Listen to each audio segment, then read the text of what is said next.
All right, bro. For this one, I think we're going to have to do the podcast in the dark. What do you think? I think we should. Let's do it.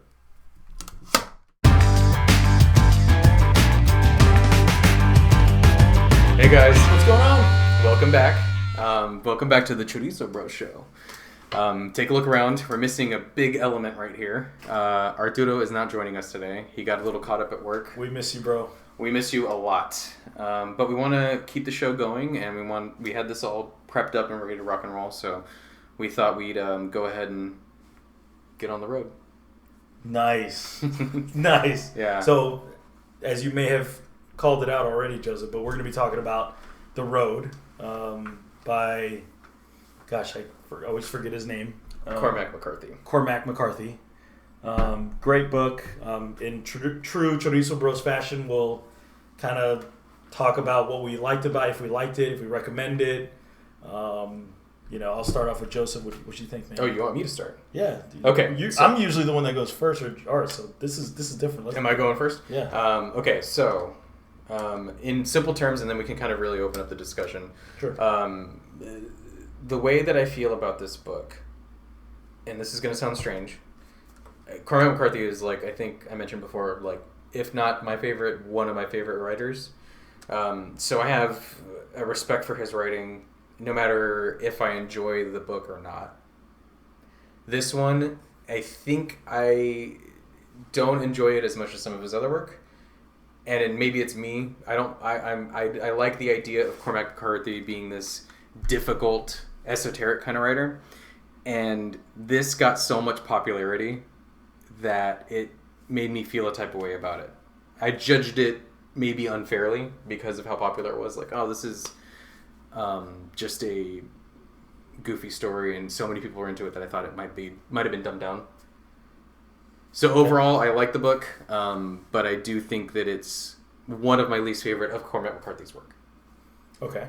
What about the movie? What did you think about the movie? The movie was okay, and I probably won't watch it again. Oh, wow. Okay. I'm shocked. I still have a lot to say about the book and about the movie. Oh, yeah. Why are you shocked? Jump in. I want to see. Well, I almost didn't want to I wanted to jump in pretty abruptly on you because, I kind of had different thoughts about it. I really loved the book. I think it's a lot different in the perspective that I have, that I now have a newborn son. That's a huge part of it. So I think that's one reason why I just absolutely loved it. Yeah. I think when I was reading the book, there was a lot of problems I had with it. Also, too, with the movie, there was a lot of problems. And I may have felt maybe how you felt. But after I reread it again, and I watched the movie again, and then I tried to put myself in these characters' shoes, and it made me have a really profound respect for the decisions that Cormac McCarthy made. I have a newfound respect for maybe the decisions that the directors made. Mm-hmm. And I just have this really deep feel of these characters in a far different way than I originally had when I first read it and first watched the movie. So after letting it stew and marinate, your thoughts evolved? Is that kind of what you're saying? Definitely. Like this, because it's not the greatest movie of all time. It's an okay movie. It's okay. Yeah. But for me, with my frame of references that I have in my life, I'm like, man, this is a great movie. Well, it should be noted for any viewers out there, those of you that know me know this, but I don't have any kids. So I don't have the perspective of fatherhood on this one. I do have perspective of having a father, and that's definitely a theme of this, is you're supposed to kind of jump in between the two. Is going like, man, like, would my father act like that? You're not just supposed to look at it as, are you the man? You're also the boy. Yeah. He's like, I'm going to watch it a third time. I might, dude. Yeah. I mean, because there was a lot of little things that I thought that were brilliant in both the book and the movie that, Do you want to start off with one of them? Do you want to start off with the movie and then we can talk about the book, or do you want to do the book first? Honestly, one question I had for you is, like, what do you think the book I think is totally different from the movie, but they're pretty on point with one another. They're pretty close. They're pretty close, but there was like liberties that I think the filmmakers took with the Road movie. So I was kind of curious, in your eyes, what do you think? Like, how much liberty should a filmmaker take in a story like this? I think that if you are trying to make a good piece of art, you have the liberties. Do you think that they did so? I think that Cormac is notoriously difficult, and it's hard to take those feelings and put them into visuals. So whatever they might have needed to do to tell this story in that way, I'm completely for. I think it's okay to tweak stories a little bit to make them work on screen better, because they're different mediums. Mm-hmm. You know, so and I respect that as a director having a job as a director, and I respect writers for what they are.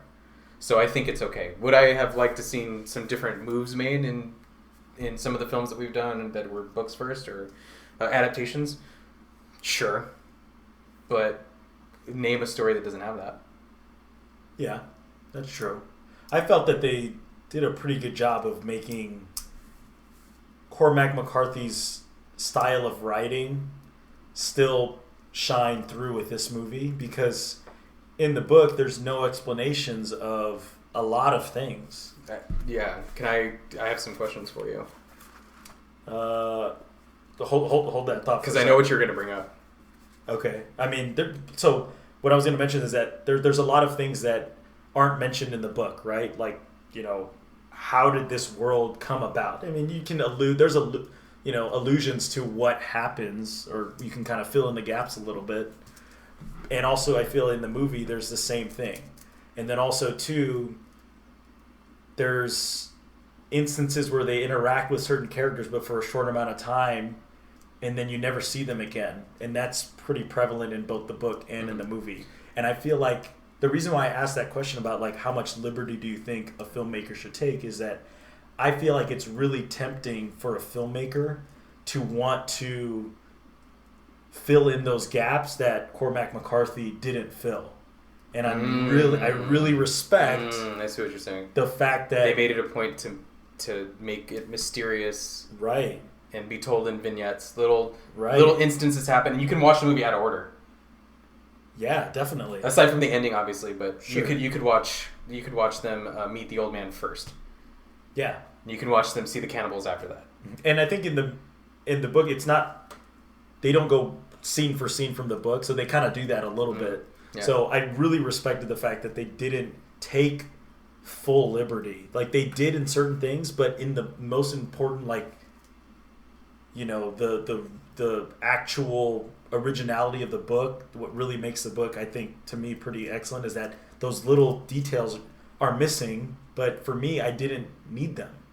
Mm-hmm. I was solely focused on these characters and their relationships with one another and their motives, and that's what drove me to really respect this work of art. So okay, so I'm curious now. Well, I was actually, because you kind of expanded on it without me having to ask, but I was going to ask more. Okay, so you respected that they left the mystery of the apocalypse in there, that it's not really explained. My question was, how did you feel about it? And you kind of answered it. I actually really liked that you don't know exactly what happened as far as the world ending. Like, was it a nuclear war? Was it... I'm under the impression that it's something like a meteor. I feel like it's very dusty, and there's earthquakes. So I kept thinking like a meteor strike, or like a something natural, like nature. Mm-hmm. A natural disaster was at work here.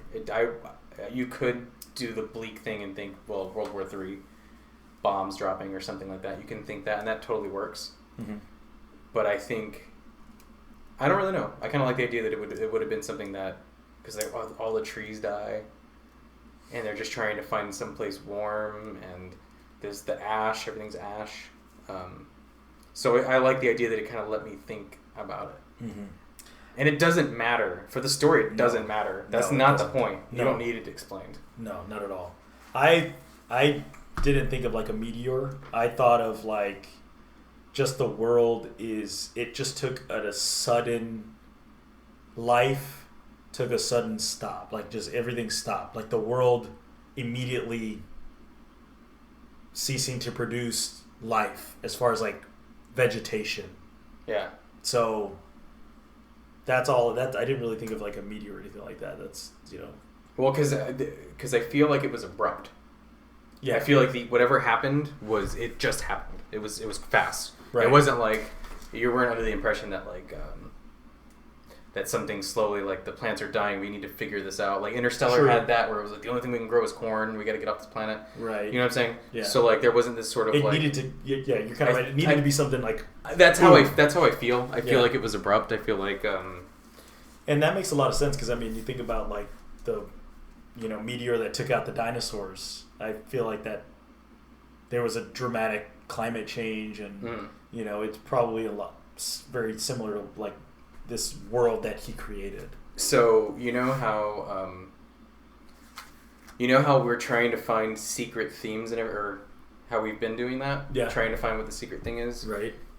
Did you think about what it could be? Because I have some opinions on what I think it might be, and I was curious to see if you had any. And I don't want to go first and then influence what yours might have been before I said anything. So did you think about what it could mean besides just it's a father-son trying to survive? I think because I have the frame of reference of being a father and having a son, I actually found myself not wanting to look at the true meaning of it.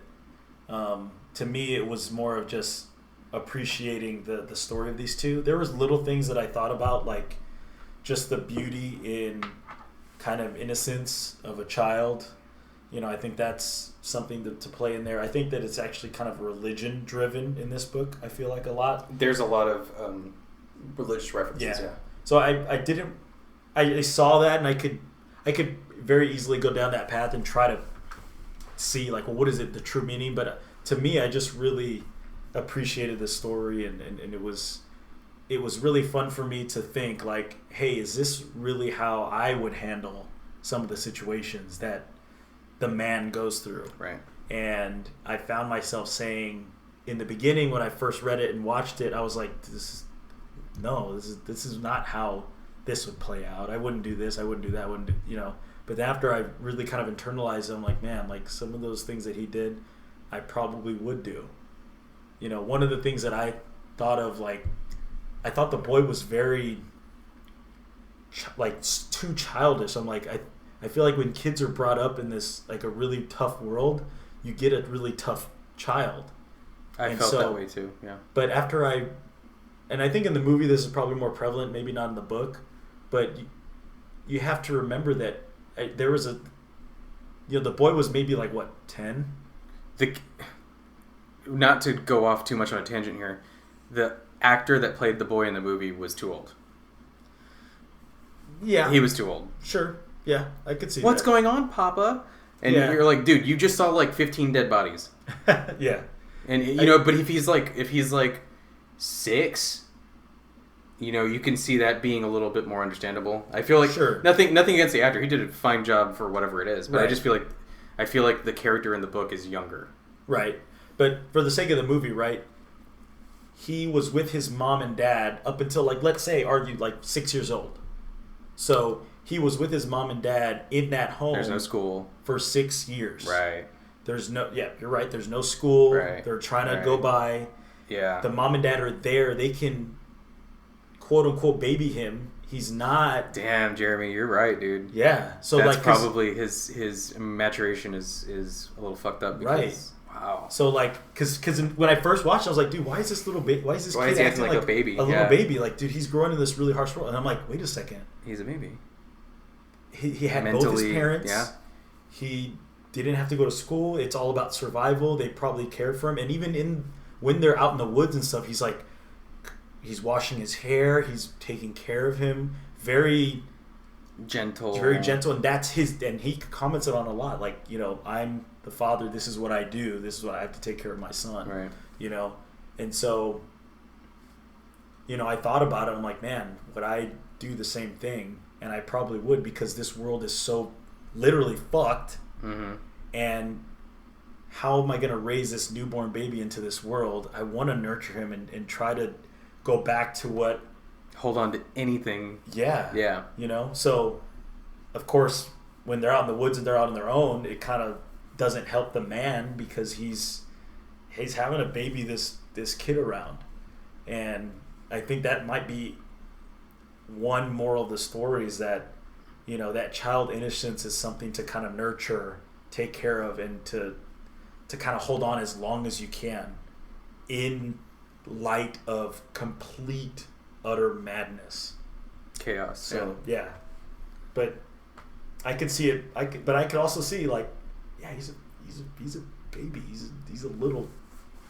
He's a pansy. Yeah, and it wasn't to insult him in that way. It was more so just that I feel like the way the kid was, that the actor should just been a little bit younger. I agree with you. I feel like he was just a little bit too old for it, just a little. Yeah, because when I was reading the book, I'm like, man, he's little. Yeah, he's really little. Yeah, in the book, you get the feeling he's very little. Yeah, and it makes it okay, I think, to think that he's acting that way a little bit more. But as in the movie, it's like, right. So like, you see this kid. The kid, he looks like he's like 13, maybe older. Yeah. Straight up, like, he looks like he's that old. And you go, they've been living in this fucked up environment, and then he gets the Coke. And he's like, what's that? And like, if he has been living 13 fucking years in this place, they would have gone out getting anything out of the vending machines, anything they can find.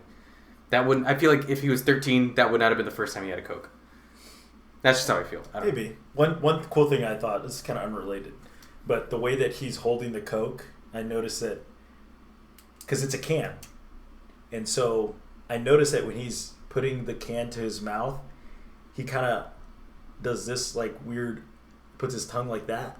Mm-hmm. And I was thinking, like, when you open a can of, like this, for example, if you were to eat it, you would kind of do that same motion with your mouth, I feel like, to get the food out. And I thought that was kind of neat. And I thought it was to test how sharp it was. Maybe. I just interpreted it as like him treating a can of Coke the same way he would treat a can of peaches or beans. Yeah. So, but that was just a little side note. I wanted to say on not to derail this too crazy. Yeah. But publishers, those of you that watch our show, you'll all watch our show. We know. You're fans. Stop doing this. Stop fucking doing this. Oh. I don't ever want to see another book that has the movie poster on the front. This was a gift. Somebody gave this to me. That's why I have this. I would not have purchased this straight up because it has the movie thing on the front. What? Sure, whatever. Somebody might like it, and I know it's to sell it. I don't like it. I don't fucking like it. I would have liked to see like a father-son silhouette in the back, some fucked up trees in the back or something. Call it the road, whatever. A fucked up map maybe, like this. Yeah. There's actually a little bit, you can't tell from the camera, I doubt, but Texas, of course, the United States. I have San Antonio itself over there. Cormac McCarthy was born in Rhode Island. Oh. And then he lived in Tennessee after that. So I put both of them. I had to kind of shout it out. I had to shout it all out. Gotcha. And then I found this in the Atlas, What's Down the Road. I thought that was really cool to put there. I don't know if you can see it clear on camera, but I just thought that was fun when I was putting these up. I was like, I kind of. So do you think they're probably in? They say it in the book. I just don't remember where they are. Yeah, I got the vibe that they were like in the north. Yeah. Northeast. Well, you get that feeling, especially because of how like gray and stuff it looks too. But that's because of whatever the fuck happened. Oh yeah. Okay, so as far as I had to just talk shit right there. How much of PSA Cormac, over. Yeah, how much of publishers? Thank you. Like and subscribe.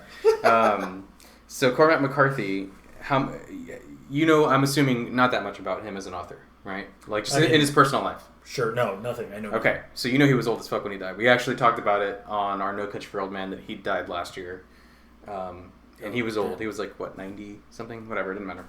What does matter is when this book was published, his second son. John, his son was 7 years old. This came out in 2006. And he was old as fuck. He's like 70. He's 66. Dang, whenever his second son is born.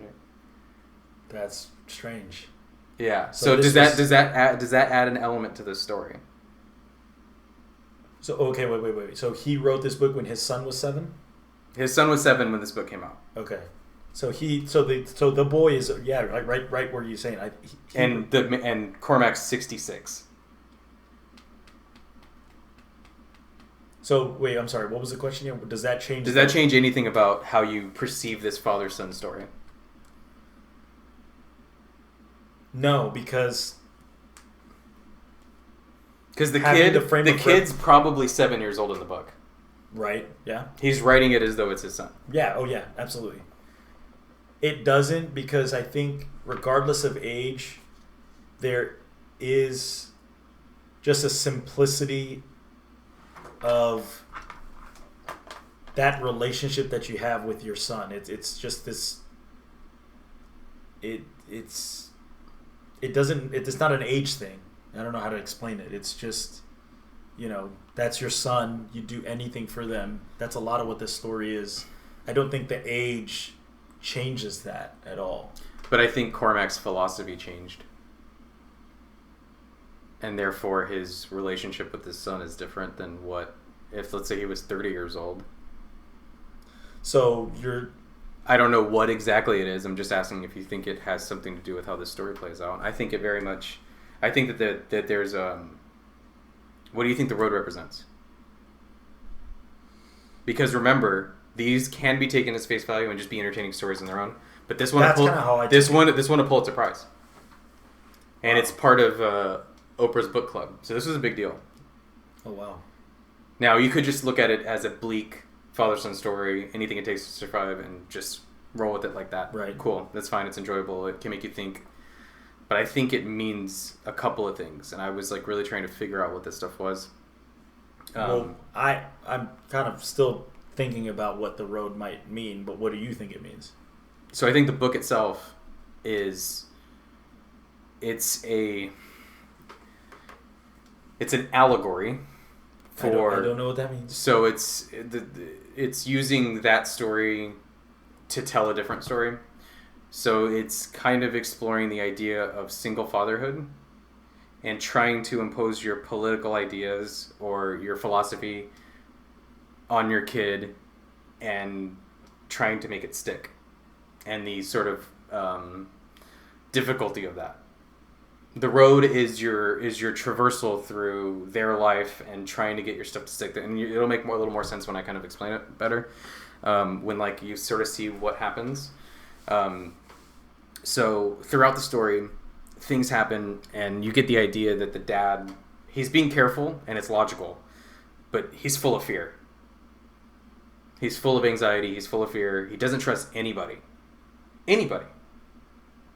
How often, and in the movie they really lean into this, but how often did they meet someone and the father's don't give him food. Don't help him. That's not what we're here for. Don't do that. And the son always wants to somehow protect, somehow feed, somehow help, every single time. So their philosophies are different. And you go, okay, it's because the kid doesn't know anything. Sure. But then what happens at the end of the story? He ends up going with... He trusts. Yeah. But he still... He takes on his father's philosophy a little bit. Yeah, he's still his own. He's still his own person. Right. But there's a little bit. His father won. He did what he set out to do. He tried to impose, even though you could look at him as good or bad ideas, whatever they are. Mm-hmm. Still a little bit of who his father is was implanted on him, because he like you said, he points the gun at him. But overall, he trusts that the family is okay. His father would not have done that. Dude, you shouldn't be telling me this, man. Oh, man. It just makes parenthood very... That's the fear and anxiety of this. It's it makes parenting, fucking hard, man. Yeah. Because... Did you notice that, though? That every time that son was always and they do it at least 3 times to reiterate the point that... Are you getting it? And it's not enough to be annoying, in my opinion. It's enough to go, look at what's happening here. The dad doesn't trust anybody. The dad is mistrustful. The dad has been through a lot, but he wants to, but the son is almost like he can't. He's not. The son's not getting it. Yeah, and he's always like, do we still carry the fire? Are we still the good guys? Right, and that's something that is in Cormac's multiple books. That was in No Country for Old Men too. He dreams about his father carrying the fire.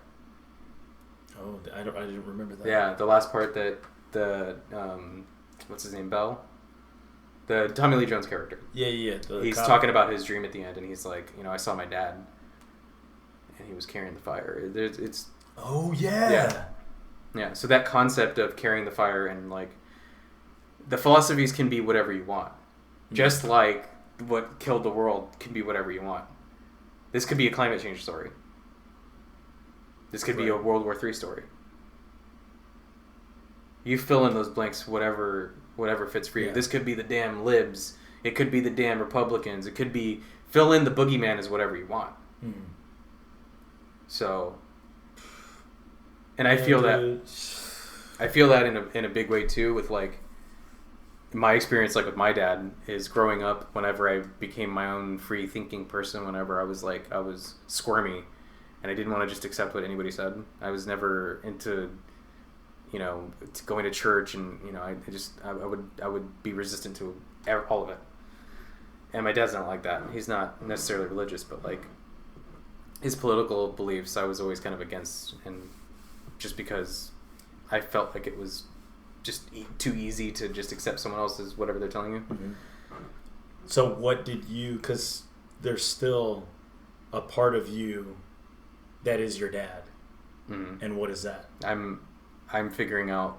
Well, I don't want to. I'm not here to like talk about what my dad's political beliefs are. I more so understand where he was coming from. That's all it is for me. Yeah. Is I can see myself having opinions that I'm like, damn, I just thought like what I just said, what the fuck my dad would have said. I just find myself doing that a lot. Mm-hmm. So the road is your fatherhood. Yeah. And that's why they need to get shoes constantly. Because it's gonna wear you down, dude. Man, bro. They brought up the shoes, needing new shoes a lot. Yeah.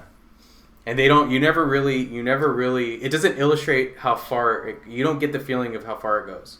I'm going to bring up Lonesome Dove every goddamn podcast. Lonesome Dove, you're definitely under the impression in the book.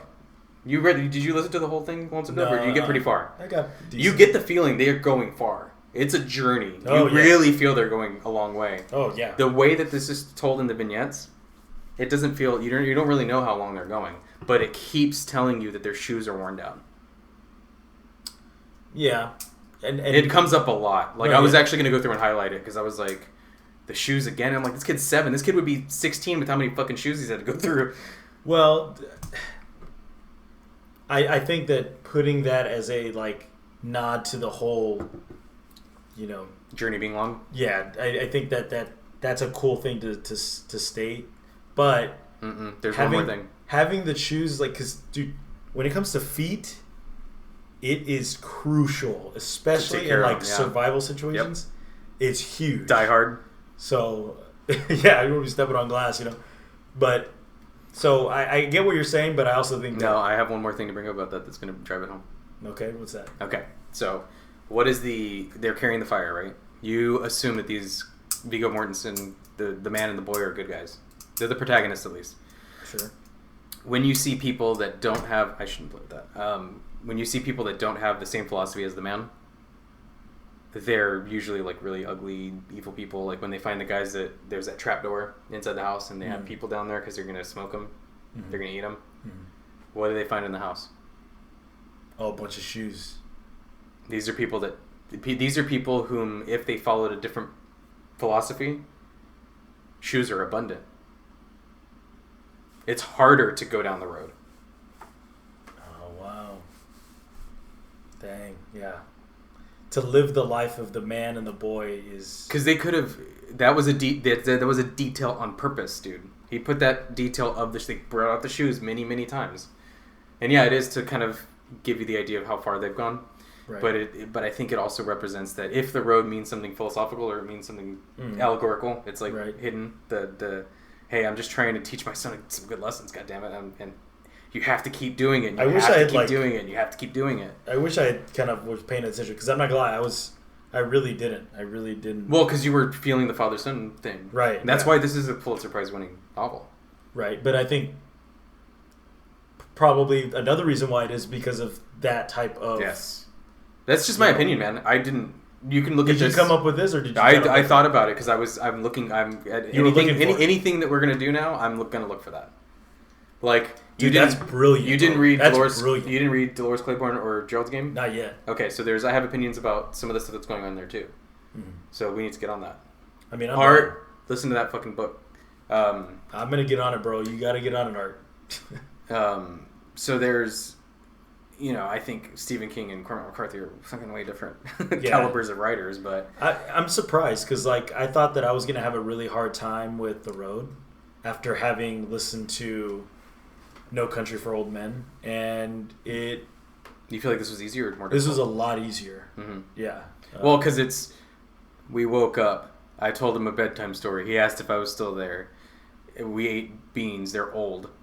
He asked, "Are you still there?" And we went to sleep. Yeah, that's real easy. That's like 50% of this book. Is that? Oh yeah, and there's not that many characters.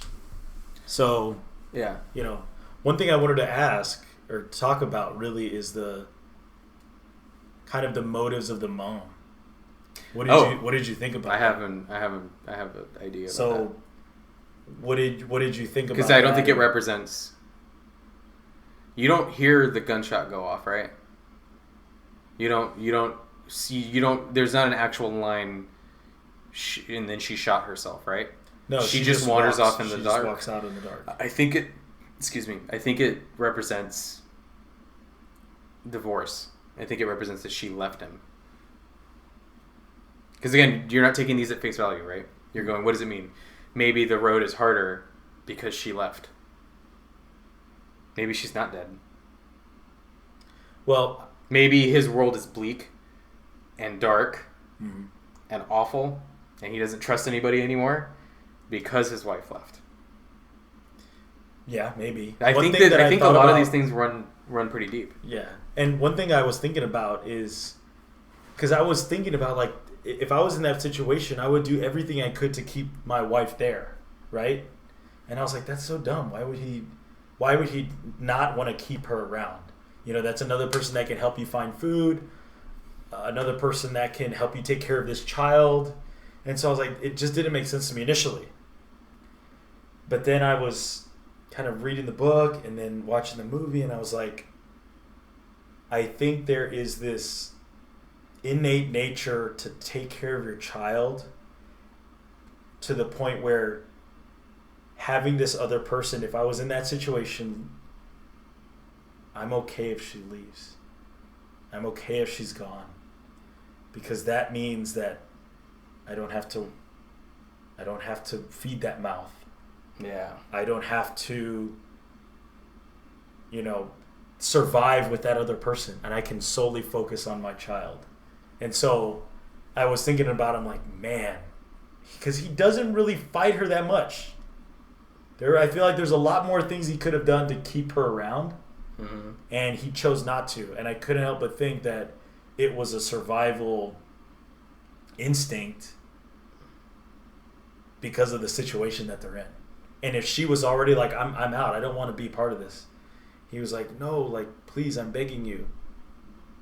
But ultimately he still that's why I think it's divorce. That's why I think it represents divorce. Yeah, in the story itself, it's like it's different, but yeah, the way it's written is almost as though like she's accepting this as the end of not her life, but as of their life as partners. Who's and why there's a part where he goes,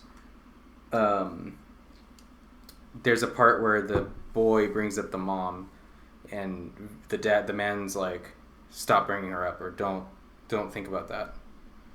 Forget her. Mm-hmm. And you think, is it because of, like, why would he say that if he's allowed to be sad that his mom died? But he would have a little more, he'd feel a little different if she abandoned them on purpose and she's living somewhere else. happy. That's the thing. I mean, when you break up with somebody and they broke your fucking heart, you kind of don't want them to be happy. No. Let's be realistic, man. Yeah, you kind of want to find out that they're having a bad time. Humans are ugly people. And they feel like that. So I think a lot of this is, I don't know exactly what was going on. Cormac, like I said, was very, very private. Was he going through He some was stuff very during that private, time? so I don't know. There's like one picture of him and his son, and it's weird because he must have been like 20-something when his dad died. Jeez. And you go, he was like 90. Gosh, man. Yeah. He still lived a long-ass life. Yeah. And you go, yeah, he was clearly working through something. That's what a lot of these guys are doing, man. A lot of these guys are doing that, and I consider it every time. And like, especially with a guy like him. Like when we talked about No Country for Old Men, I don't know if like y'all expected the story to go as deep as it did when we were talking about like it could be, you know, his angst about retirement, or blaming the world for being different and not knowing how to do it, but really it's not the world getting worse, it's really just him aging. Yeah. And like this is clearly an older man that wrote that book. So it's like I think he's just like working through his feelings and telling a story. He had to have been going through something because the mom in this story is just awful. Yeah. But how much of what she did is right? I mean, I couldn't also help but think that, you know, she's got a point. Well, he's teaching the kid how to kill himself. Yeah, he does. He's like, you know, hey, this is how you... So he clearly doesn't think it's that bad of an idea. He never goes, don't ever do this. True. He shows him how to do it and reminds him. Right, but I think also that's at the point of, you know, desperation. You know, when the mom left, it was like, man, look around. What the fuck are we doing? I found that to be pretty reasonable. If the world looks like that, and you killed yourself, I'd be sad, but I'd be like, I get it. I might do it. That's terrible, dude. I'm torn because I'm like, yeah, I could see both ways. Like, yeah, survive at all costs, or hey, man, you know, is there any reason to watch potentially my son get kidnapped to get eaten? I would like to think I'd choose the man's philosophy on that, only because I don't enjoy it, but I think in that situation I wouldn't enjoy it, but I enjoyed going through harsh natural situations, so I would be more inclined to choose to survive. Yeah, but I think we idealize ourselves enough to think that we all would try to survive. Yeah, but if shit really hit the fan and I was getting captured and there's freaking cannibals everywhere, then I think, I'm definitely gonna shoot. Do you think this story would have played out different if it was a mom?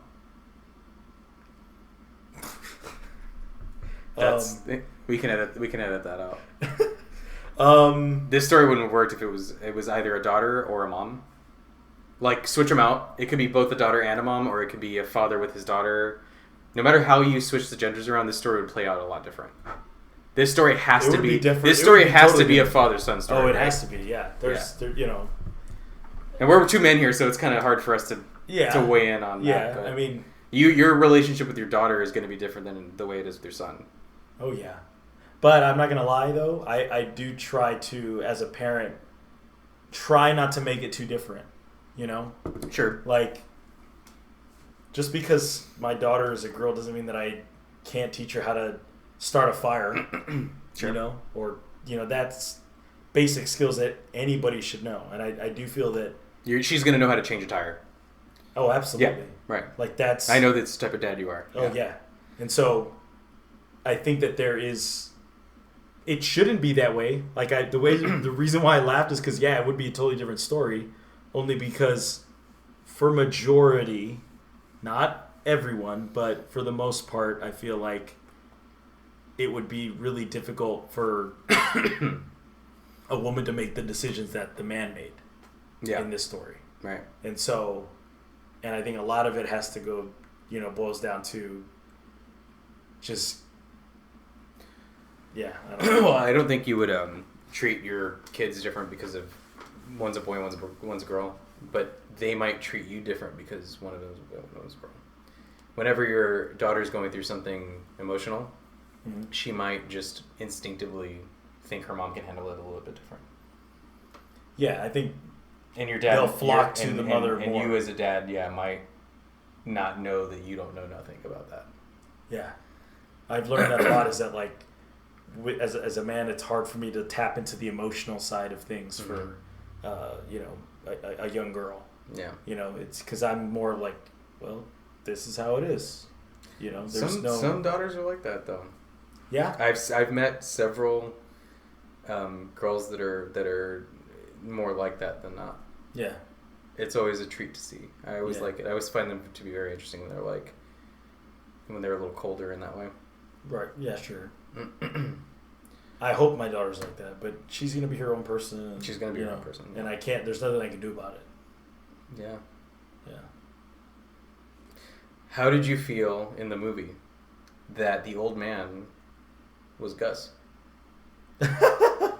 Yeah, I thought about that. Did you notice that, or because the makeup and stuff it's hidden pretty well? Yeah, I didn't know. It was Did you not know until later? I didn't know until I think I rented the DVD. Gosh, what is this? Freaking 2024. Yeah, I'll edit that out. I rented the the special features. Yeah. Is that why you got it? Because that's cool to like look behind and see what's going on. So I got it at the library, and I was looking at it, and I was like, oh. Robert Duvall, who did he play? Yeah. And then... Isn't that funny? And I was like, oh, shoot, he was the old man. That's crazy. Yeah. I really like that. I really like going like, what the fuck's Robert Duvall? Why do all these, like, books and movies that we've done all have the same characters? Because we love them. We love them as a story. Oh, you know what they are? Is they're archetypes. I don't know what that means. It's like a character that's in every type of story. Like Merlin is Gandalf, it's Dumbledore. That like old man wizard kind of type character works in a lot of different stories. Right. He's an archetype. Gotcha. Yeah. That actor is the look, his charisma, like the type, like Tommy Lee Jones is that too. I'm not using archetype exactly correctly in this stance. I'm more so saying that like.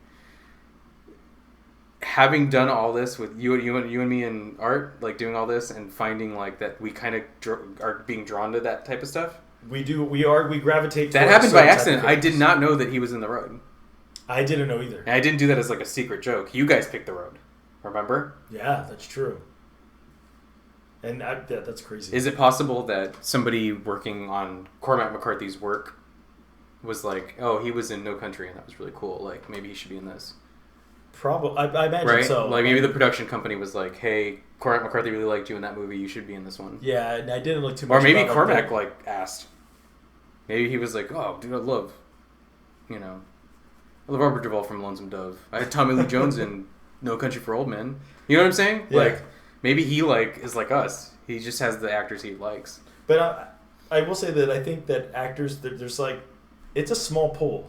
I think people think that there's like hundreds and thousands of actors out there, and there are, but how many of them are like big time?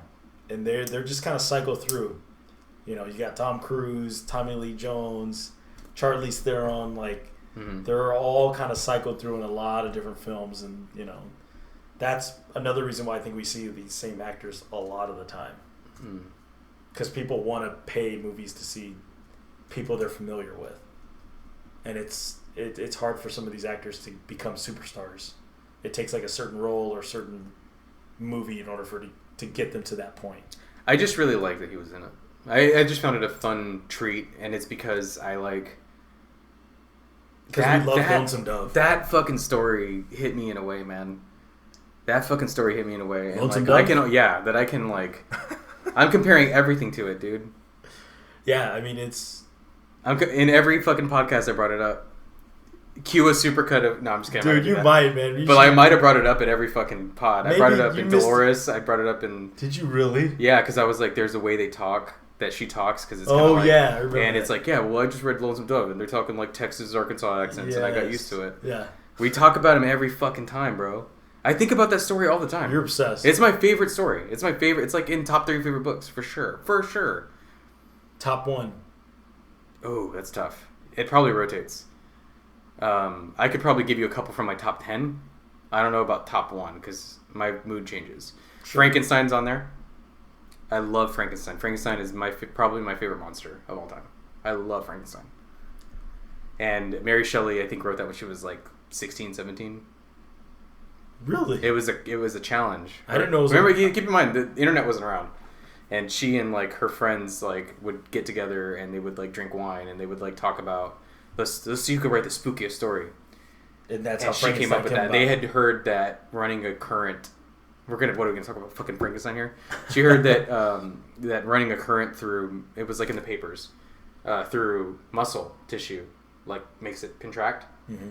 And so she just thought, like, oh, what if you put all these pieces together? And then it was like this story about, because Frankenstein is about something else.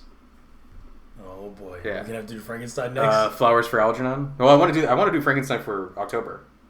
Oh yeah, that'd be cool. I think it would no movie, just the book. We'll all listen to the book or we'll all read it and we'll just talk about the book. I don't want to do any movies. I don't want to be influenced by. I'm cool with that. We can like reference like how it looks and whatever. Young Frankenstein or something. I don't want to watch any of them. I would if we're gonna do Frankenstein, I want to be pure. I want it to be just the book. I'm cool with that. So Frankenstein's on my top 10. Flowers for Algernon is on there. About the guy that's mentally challenged that keeps a journal and he has a mouse. Love that book. Love it. Isn't Elephant Man up there for you too? That's a movie, but yeah. Oh, I thought that was a movie. Elephant Man is my top 3 favorite movies for sure. That's what it was. Dang, we're going off topic. You subscribe. This is what you're here for. Read Flowers for Algernon. Okay. Art's not here. God damn. Are you finished with your job yet, Art? It's like my phone's going off right now. He's like, dude, I'm in the driveway. I know, right? No, yeah, I mean, maybe this is good punctuation for the ending. I mean, we kind of talked about a little bit bullshit at the end. Right. Well, do you have a favorite book? I read all the time, but you've got to have one that you really liked. It's hard. I mean, books Yeah, are you just not asked like, me, asshole. I mean, but here's the thing. Like, you're really into books. I'm not really into books. Okay. Fair. You know? So, like... Who's your favorite Spurs player? Really, Sean Elliott. Oh, that took no time. No, he's my favorite. He's my favorite Spurs player of all time. How old is he now? He's like 60-something? Oh, gosh. Yeah, he might be in his 60s, yeah. So... But okay, who's your favorite Spurs player? I don't have one. Exactly. Same thing. What's my favorite book? I don't know. Yeah, but I struggled to figure out what my books were. Right. Top 1, I still don't have one. You didn't struggle to say you don't have Lonesome Dove is top 3. Wow. I gotta finish that book is so good, bro. It's really good. Gus is the best, man. If you haven't read or watched Lonesome Dove, you need to watch it. Blood Meridian is probably on there. I've never. I mean, probably easily on there. That's Cormac McCarthy. I love Cormac. I love this book. I think I'm done with Cormac McCarthy. You guys chose it. I said we shouldn't do it because I thought it would bore you all to tears. I really enjoyed it. Yeah, he's difficult. Really enjoyed it, but I'm. Do you remember? I'm done. Do you remember when I was like, "Yeah, you can't do an audiobook of Blood Meridian. You won't understand what's going on." You straight up won't. Try it. I mean, I'd be willing to try because it's not going to work. I promise. The actor it's not gonna work. Who does the. It's not about saying it a certain way. It's written difficult. If somebody's reading it, it's not. I have to go back and read it over again. I'm telling you. I'm really curious. Try it. You're not going to understand what's going on. I promise. Well, then and that's one of your top favorite? Yeah, but I've read it several times. So why, if it's so difficult, why is it your favorite? Like, I feel like that would just be like, man, this is work. Because I enjoy that. I enjoy being challenged. I enjoy not knowing sometimes and having to look things up. There's a book called Shadow of the Torturer by Gene Wolfe. I don't know if it's in my top 10, but it's very difficult. And the twist of that book is it's written like a Baroque fantasy. It's written like there's halberds and you get the idea that it's like in medieval times almost, and come to find out as you go through, you're never going to read this. It doesn't matter if I spoil it. Why do you won't. think? Why do you think? Because you will not. You never know. Won't. You just told me. You just said, rewind it. He just said, I'm not into books. You're going to read one of the hardest books there is. You're going to read one of the hardest books that anyone could fucking understand and be like, oh, I fucking get it. I might. Maybe. You won't read it. Or if you do, you're not going to get it. I'm not being mean. Just because you said that, I'm going to read it. This is like this is like and I'm reverse gonna like psychology. study it. I'm gonna study know it like better than crazy. me. I'm gonna know better than you. But it starts off. It reads like a fantasy, and then you find out that it's a post-apocalyptic Earth. And What the hell? yeah, because it's like there's time travel involved. So the character like sends back a manuscript, and Gene Wolfe like wrote down the manuscript, so it's written in his perspective. But the only words that we have for the stuff that they're being used is like stuff from that time. That's why it's complicated. We're gonna get out of here, guys. Love you. Like and subscribe. Read The Road. Watch the movie. And watch Lonesome Dove.